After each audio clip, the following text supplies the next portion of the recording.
Hello viewer, সবাই কেমন আছো? আশা করি সবাই খুব খুব ভালো আছো। আমিও খুব ভালো আছি। দেখো তোমাদের কাছে কি দেখাচ্ছি, গঙ্গার জ্যান্ত ট্যাংরা মাছের ঝোল। তা দেখো সবাইকে কেমন লাগছে ভিডিওগুলো অবশ্যই আমাকে জানাবে। এই দেখো প্রথমে মাছগুলোকে ভালো করে ধুয়ে নিয়েছি।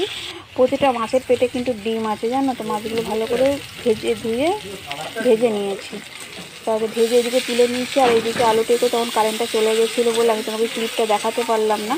তা আমি একটু ওই তেলের মধ্যে একটুখানি গোটা জিরে আর তেজপাতা ফোড়ন দিয়ে নিয়ে তারপরে পেঁয়াজ আর আলুটা একটু নুন হলুদ দিয়ে ভেজে নিচ্ছি। তা আমাদের এখানে তো খুব আকাশ ডাকছে, বিদ্যুৎ চমকাচ্ছে, তাই কারেন্টটা চলে গেছিলো, তাই সেখানে ক্লিপটা নিতে পারিনি। তো এখন ওয়েদারটা খুব সুন্দর ঠান্ডা হয়ে গেছে। তোমাদের ওখানটা কেমন ওয়েদার সেটাও আমাকে অবশ্যই জানাবে।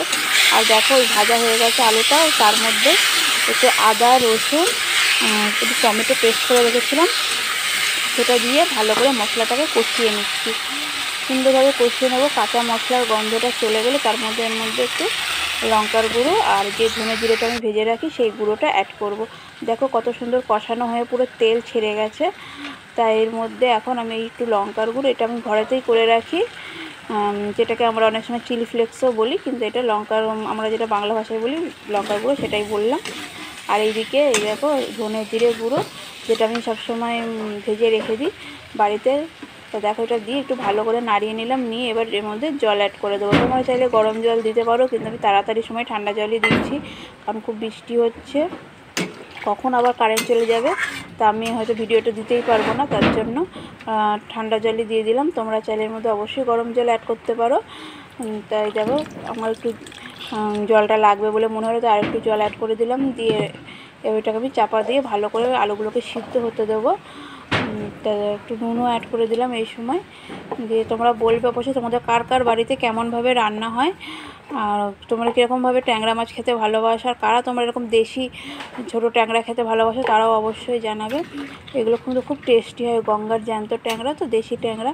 আমাদের এখানে কাছেই গঙ্গা, তার জন্য এই মাছগুলো আমরা খুব পাই। তা তোমরা কোথায় তোমরা কারা এরকম মাছ পাও সেটাও অবশ্যই জানাবে। দেখো কত সুন্দর মাছগুলো দিয়ে দিয়েছি, ঝোলটা ফুটে গেছিলো, আলু সিদ্ধ হয়ে গেছিলো, তাই মাছগুলো দিয়ে একটু ভালো করে নাড়িয়ে চাড়িয়ে নিচ্ছি। তো মাছগুলো দিয়ে আমি কিছুক্ষণ ঢেকে রেখেছিলাম, দিয়ে এবার দেখো কত সুন্দর সিদ্ধ হয়ে গেছে মাছগুলো, আমার পুরো রেডি হয়ে গেছে। দেখেছো মাছের পেটে ডিমটা দেখা যাচ্ছে, প্রতিটা মাছের পেটে ডিম আছে। আর একটুখানি গরম মশলার গুঁড়ো দিয়ে দিলাম, আর একটু ধনেপাতা কুচি দিয়ে দিলাম, দিয়ে এবার কিছুক্ষণ ঢেকে রেখে তারপরে সার্ভ করব। তা তোমাদের কাদের ভিডিওগুলো কেমন লাগলো অবশ্যই জানাবে। ভালো লাগলে অবশ্যই লাইক কমেন্ট শেয়ার করতে ভুলবে না। চ্যানেলটা অবশ্যই আমার সাবস্ক্রাইব করে দিও। ভালো থেকো সবাই, টাটা বাই।